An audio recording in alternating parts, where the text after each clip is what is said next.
Okay, so the next syndrome we'll be discussing is the Crouzon syndrome.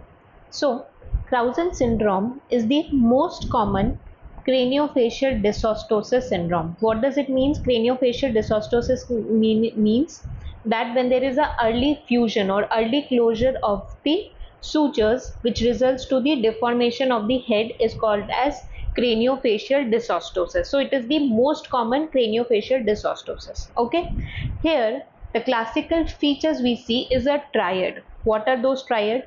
The first is the craniofacial deformity I told you, which is due to the craniofacial synostosis. Sorry, craniofacial synostosis, that is because of the closure of the sutures, early closure of the sutures. Next, there is the facial deformity, and mainly the maxilla is involved. That is, maxilla is hypoplastic, means it is not fully developed, it is behind of the mandible. And next is the exophthalmia, that is the classical feature of Crouzon syndrome. What does exophthalmos means? That there is the bulging of the eyeballs.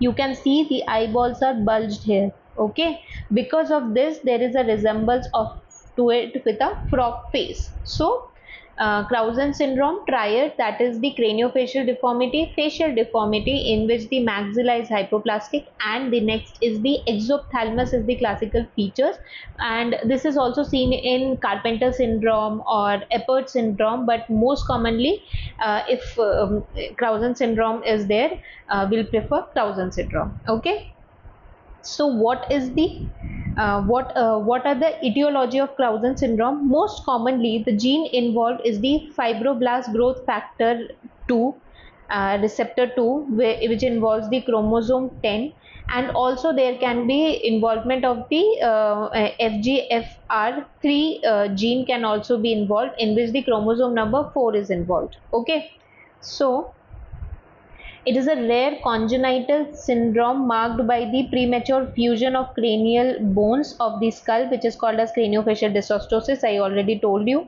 And there is a genetic mutation in the fibroblast growth factor receptor 2 gene. Also in receptor 3 gene can be seen. And what are the signs?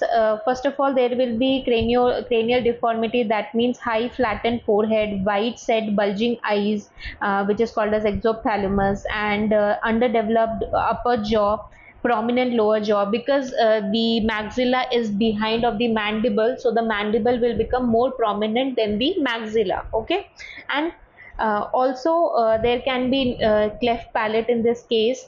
Along with cleft palate, there can be hearing or blindness. Ocular deformity can also be there. That means both the hearing and blindness loss can be there. Okay, unaffected hands and feet, you have to remember this. Okay, how do we diagnose this? First is the clinical examination. I told you all the three classical features. Then the family history and the genetic testing. Okay, okay, so next is the craniofacial deformity, that means the head is deformed. What kind of head we called as clover leaf like head, which is also known as clip shattered head. That means there is the growth of the head in the anterior posterior direction and medial lateral direction, so it looks like something like a clover leaf like face. Okay, then a frog like face. I told you why frog like face, because of the exophthalmos and the deformed head. We also call this syndrome associated to the frog face.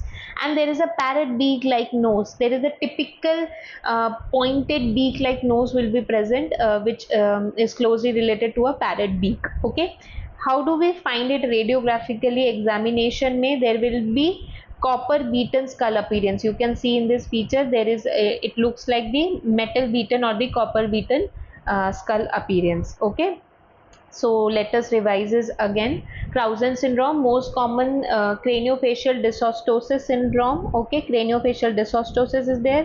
Why etiology is the fibroblast growth factor receptor 2 and receptor 3 both are involved. In case of receptor 2, the chromosome number 10 is involved. In case of receptor 3, chromosome number 4 is involved. Okay, classical features: triad of 3, craniofacial deformity, facial deformity in which the maxilla is more hypoplastic and mandible is more prominent, and exophthalmos, which looks like a frog face, and then a clover leaf like head, clip shadow head, parrot like beak, nose, and radiographically finding will be copper beaten skull appearance. Okay, so clover leaf like head, frog eye, and parrot beak nose is the classical features, along with craniofacial deformity and facial deformity. Okay, if there is any doubt, you can ask me in the comment section.